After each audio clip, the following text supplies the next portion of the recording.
Hey guys, welcome to another Doctor Who miniatures opening video. Today I'm opening the Autons 5-pack. Now I'm very interested to see how this set works. I've not had a lot of these generics 5-packs. I've only really had the companion ones, and I have had the Sontarans as well, but the recruitment cards in the Sontarans were like, I think there was like a 3, your usual recruitment card of reinforcements, adventure card rather, and a 1, I think. So, you know, that sort of covers 7 figures. So I won't get into the logistics of working that out now. But I have no idea how this is going to work. I don't know if there's maybe... I know that there's an Auton coordinator and Autons.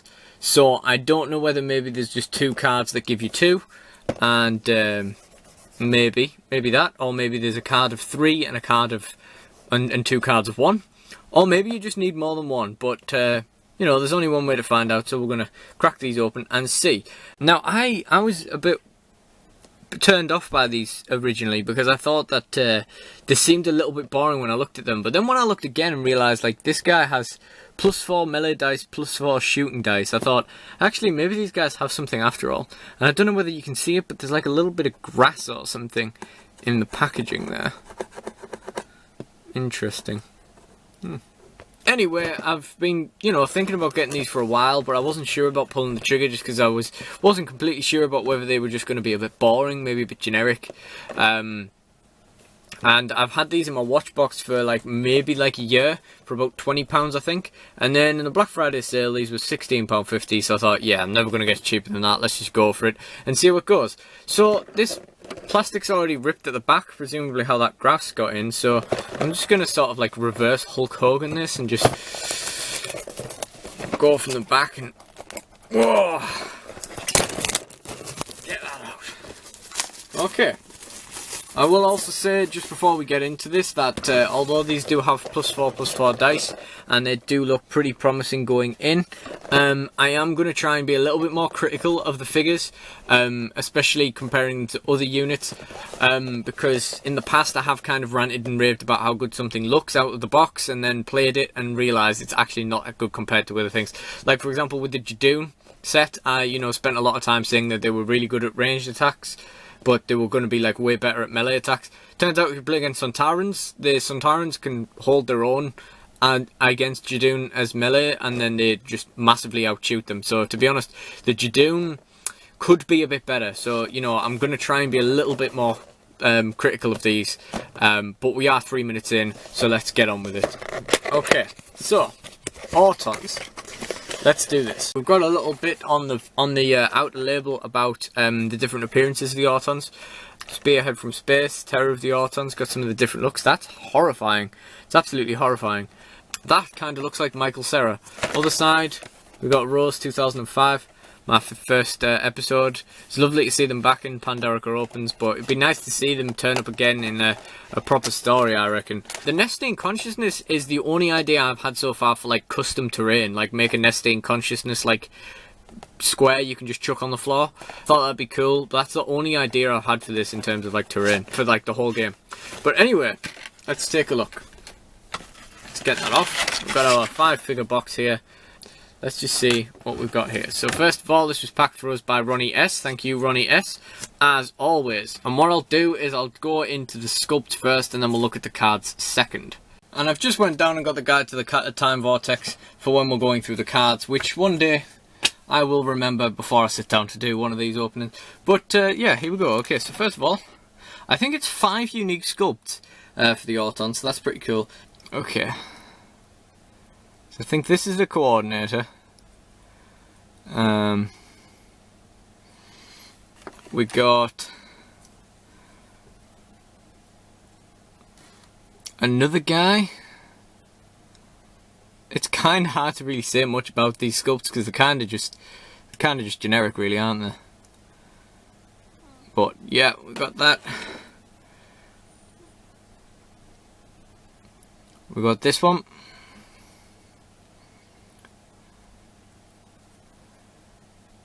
We got the little bridesmaid flower girl type Auton princess dress thing there, which is pretty interesting one.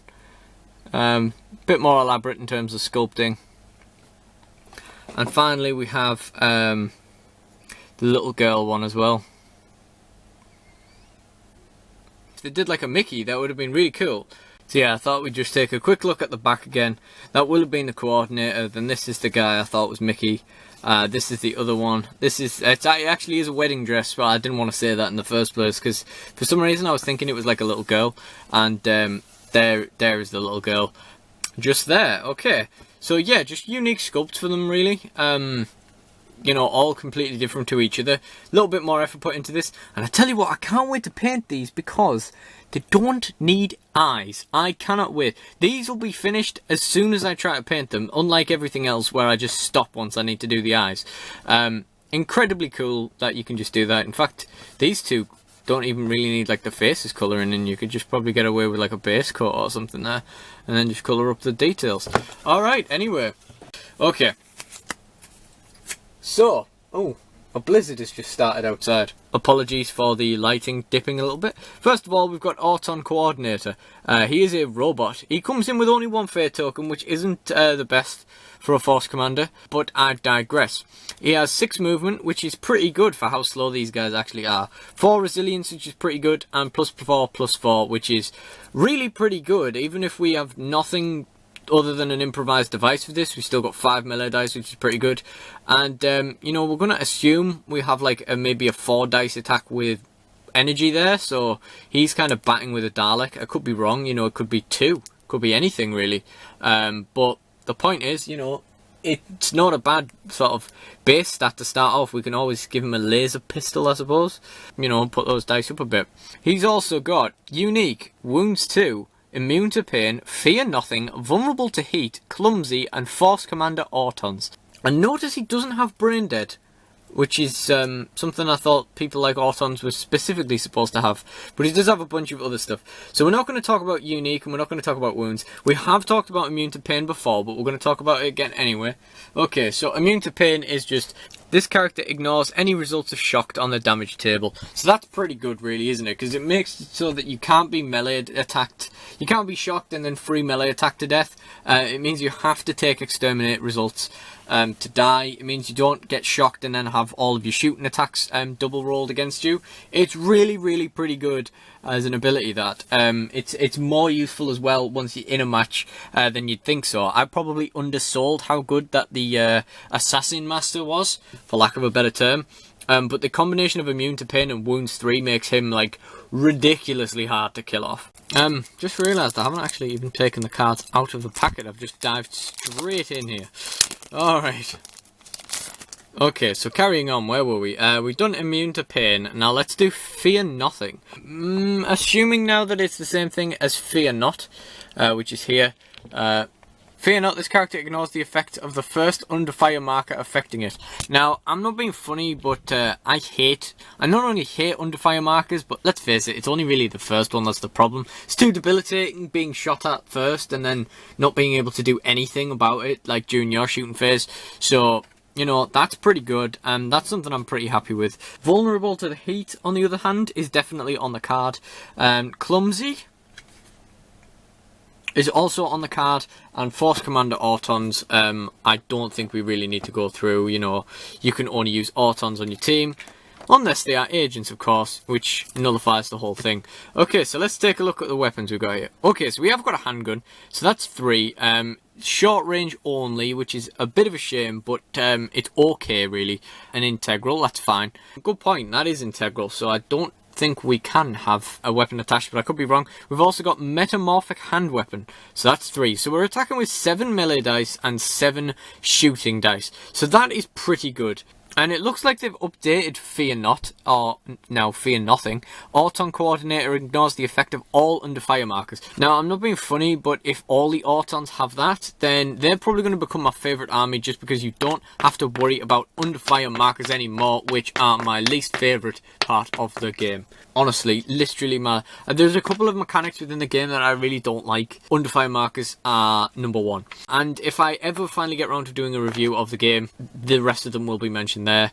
And how much I hate under fire markers will be made clear there. Vulnerable to heat. Auton Coordinator is extremely vulnerable to weapons with heat trait. When rolling for damage from a heat weapon in either shooting or melee, jackets are re-rolled. That's horrid. So that's like when you're playing against that's like the Jadoon thing. Where they can, with Rage, where they can re-roll all the jackets on melee attacks, except it's melee and shooting attacks, and it's any character with the heat trait. There aren't an awful lot of those. However, if you come up against Pyroviles, you're screwed.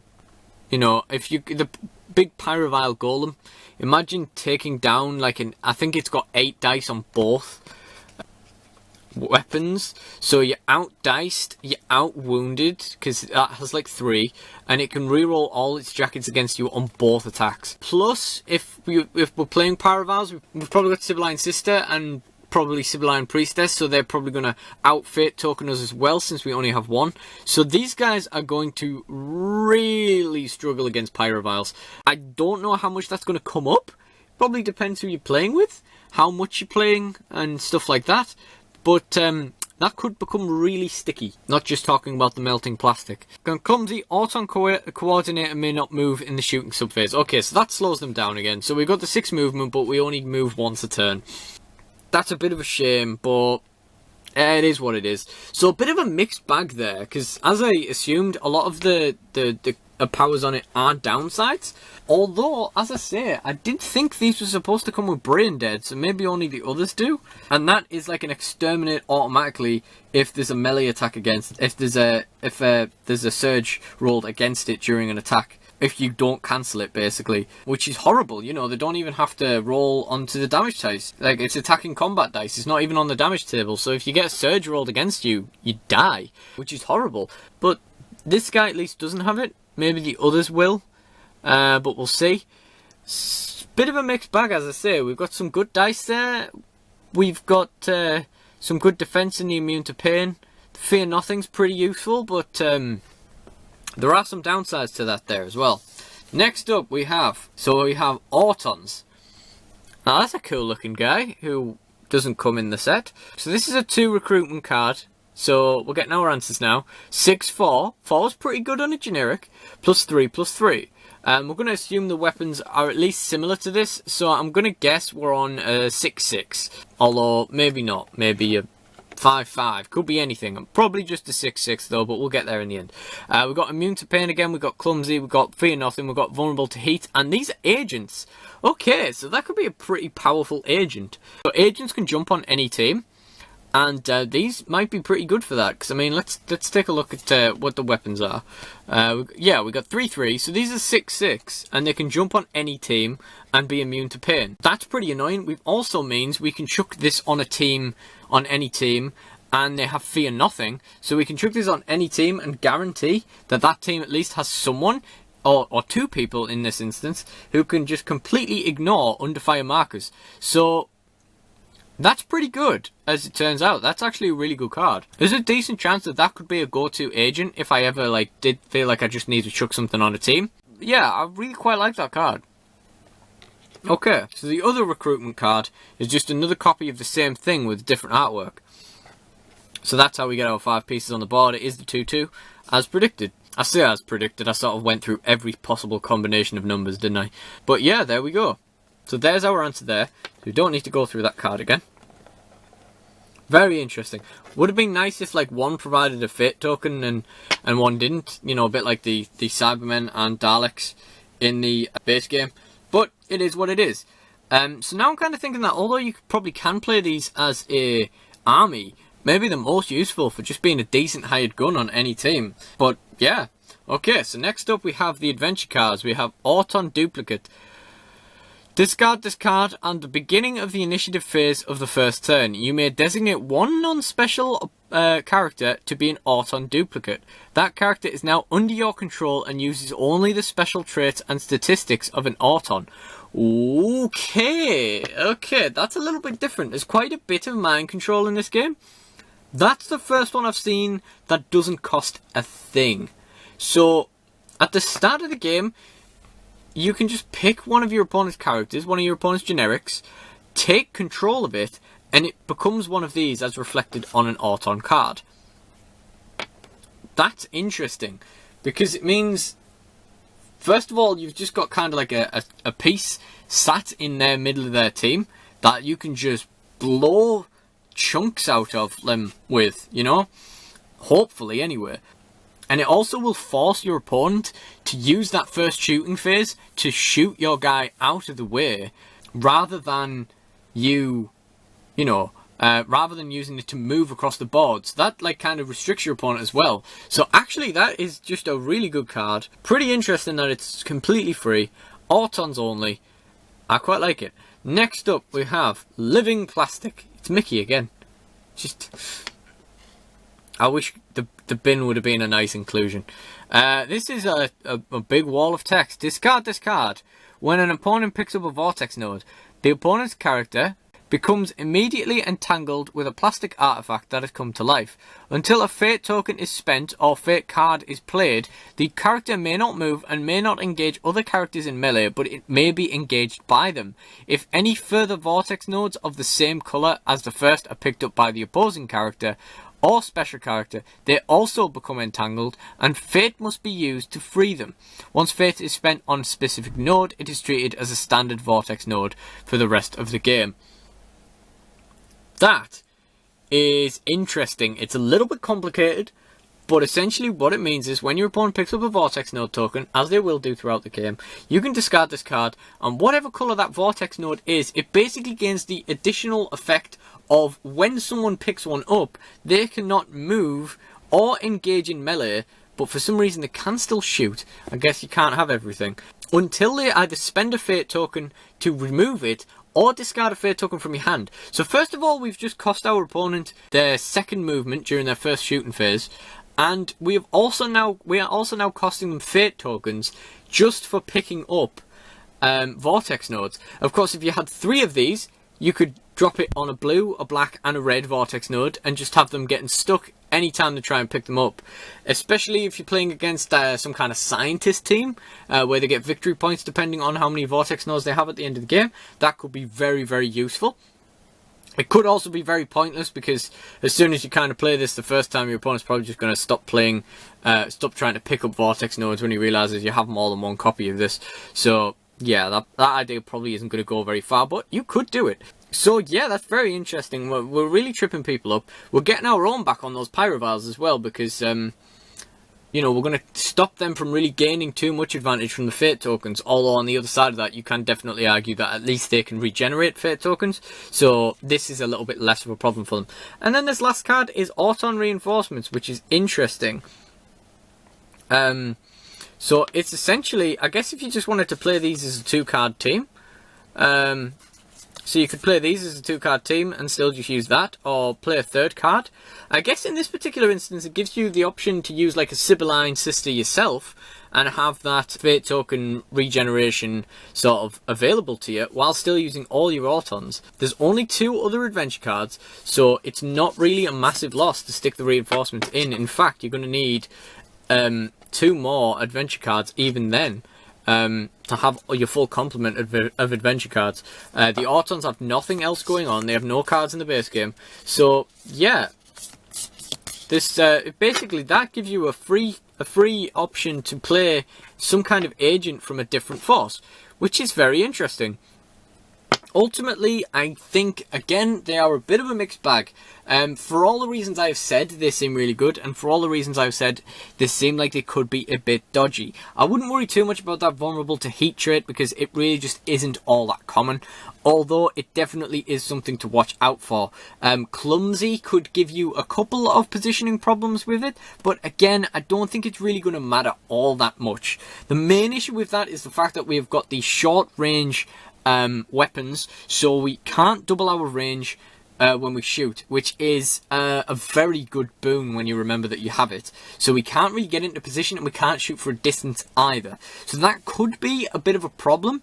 However, we do have the 4 resilience, so we can sort of withstand it a bit. We don't have very much fate token generation either. We literally have 1 from the coordinator, and that is it, unless we do my idea and play just one of those and one of those, and have a Sibylline Sister there.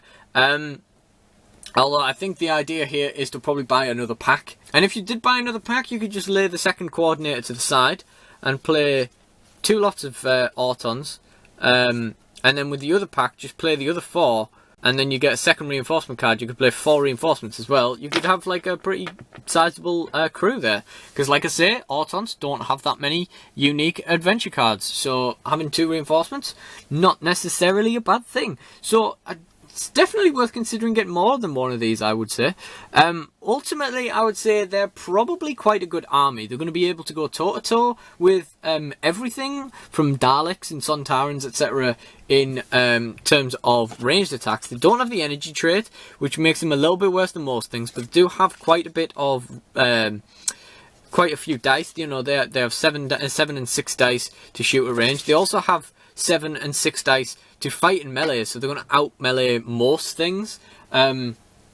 Special traits like rage and piercing are probably going to even that out a little bit. And you know, there probably are going to be some people that are just really good at melee, like pyroviles. Cybermen can be pretty good at melee. But you know, in terms of like, say for example, like in a fight against the Daleks, these are going to be able to shoot back pretty good against the Daleks. And especially once the under fire tokens start coming out, the Daleks can only roll hits on surges if they have under fire tokens. These guys just ignore it. And then if you get up close with a Dalek, you're just gonna whack him up. I think at best a Dalek has +2 and an improvised device, or a sucker cup, which is 1 dice either way. So they've got 3 and we have 7 and 6. So you know, we're probably going to beat Daleks in melee fights. So it's a bit of a mixed bag, but I feel like this is a pretty good set. I feel like everything really is a pretty good set, but I digress. I think that's more or less everything I can really say about this.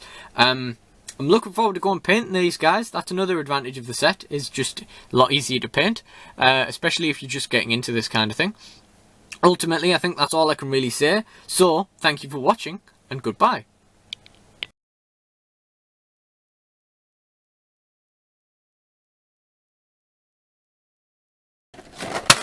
Oopsie daisy.